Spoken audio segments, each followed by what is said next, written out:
What's good? Um,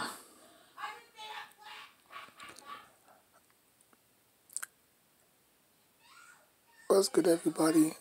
Um, so today, um, today I wanna say something that's going to take people by storm. Um, there was not really a meme, but Adam Schefter, you already know the sports insider. Well, they have like a meme group or page of him, just making fun of athletes, football players, basketball players, etc., etc. And then they said that who would win one on one at 21, game 21 in their prime.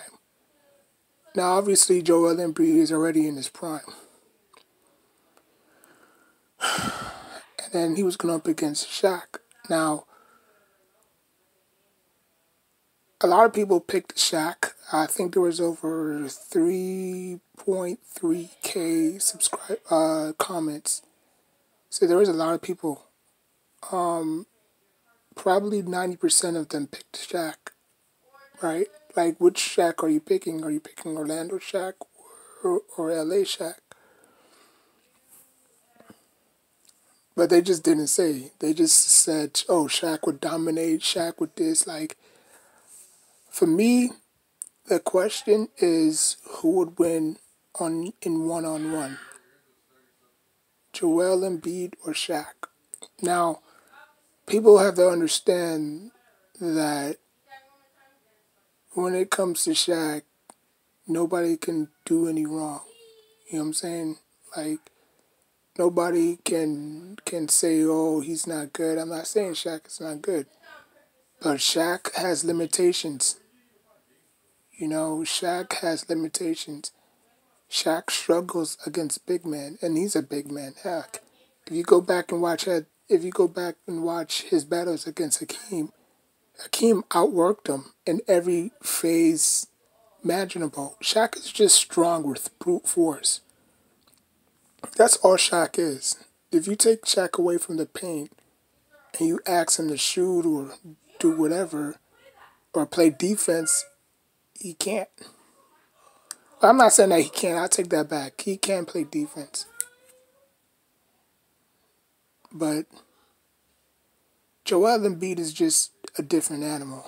You know, I mean, yes, they both won MVPs, but obviously Shaq won multiple championships.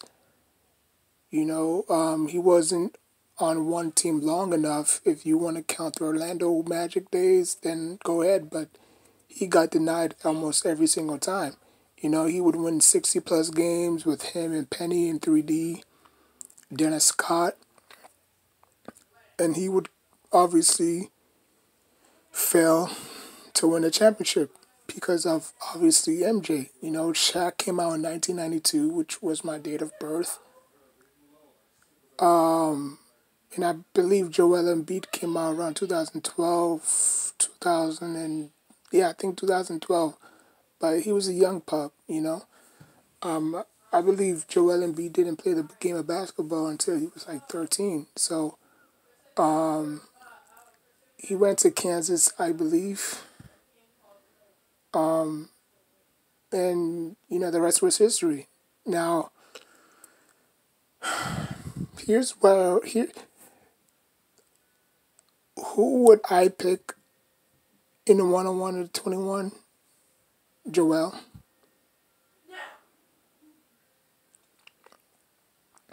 Because Joel is so craft with the basketball in his hands, you know. I mean, you tell me what Shaq can't do, and I'll tell you what Joel B can do.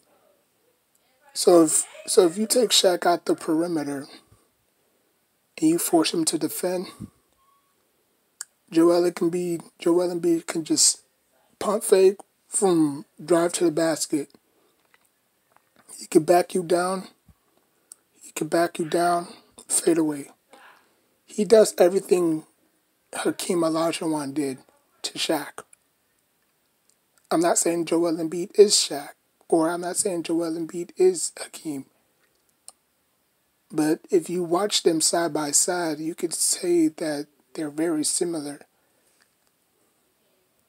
They're very, very similar. Um,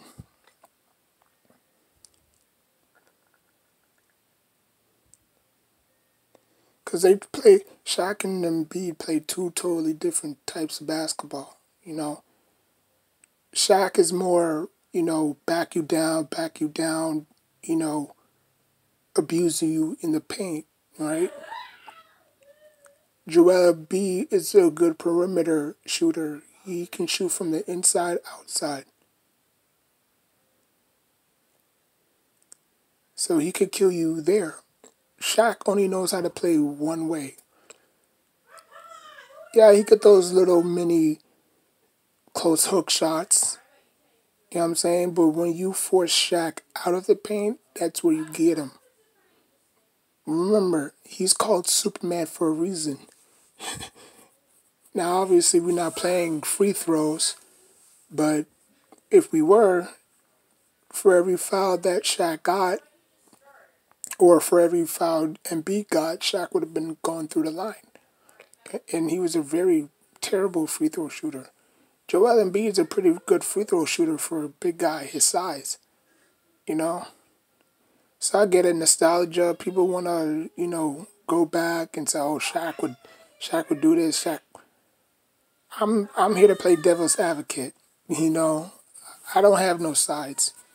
You know, I see who game fits the most. I see who's more effective offensively, right?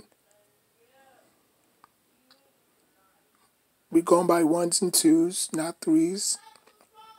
And the best of 21 would win. And I think Shaq would probably lose. It don't matter which version of Shaq, whether it's Magic or Lakers, because obviously those were his best 2 years. You know, I mean, if you want to count Miami Shaq, you don't want to count Suns, Mavericks, Celtics. I mean, obviously the Celtics was his last stance, you know. So, I mean, it don't really matter which version of Shaq you put on Joel. The bottom line is Joel will find a way to win because he's a better shooter.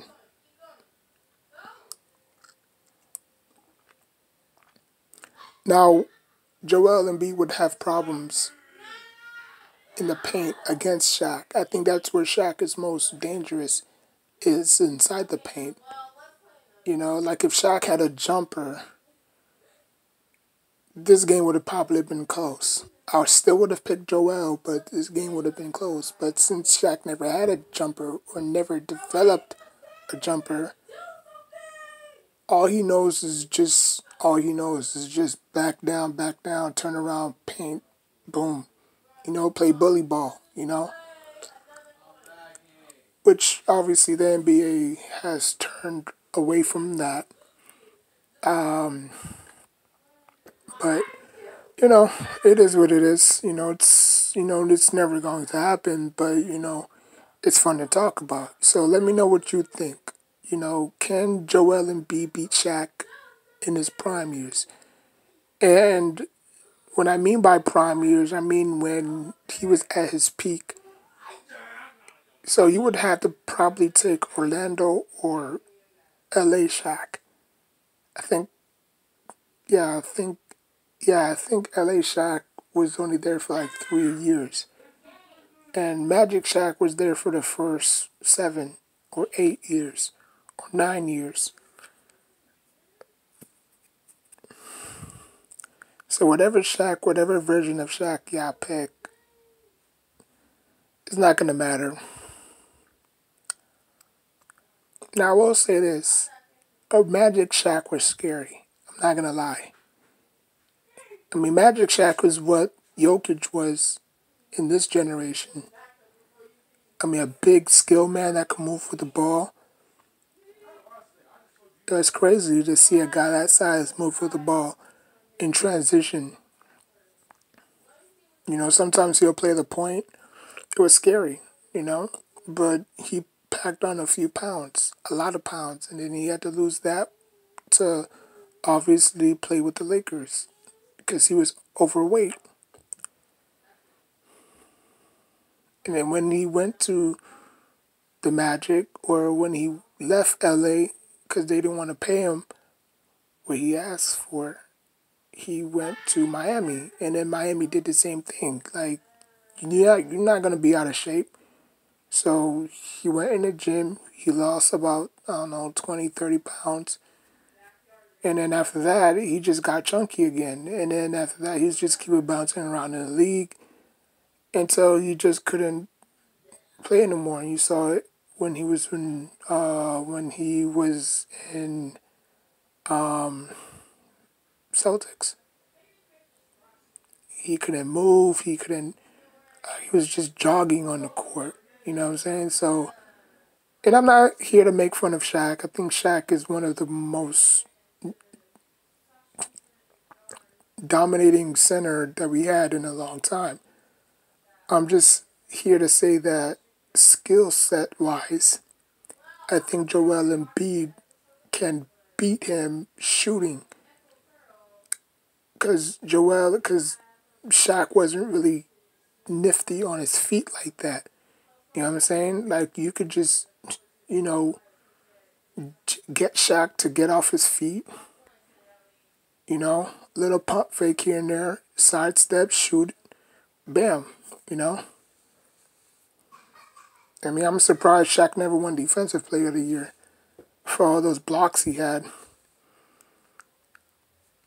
Like, just because you're a great blocker doesn't mean that, like, there's no stats, there's no award for block of the year. You know what I'm saying?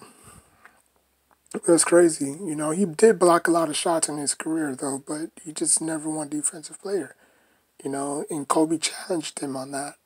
Kobe said, you have to put the work in, and Shaq didn't. Shaq was the type of person that didn't really need to work hard because, you know the saying, you know.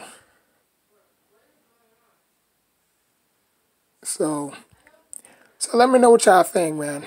Who would win in a one-on-one? Shaq, Prime Shaq, whatever Shaq got won, Magic, LA. Because obviously those were the best 2 years. Those were the best two versions of Shaq, obviously. So who would you pick? Magic or LA Shaq versus Joel right now? Leave your comments down below.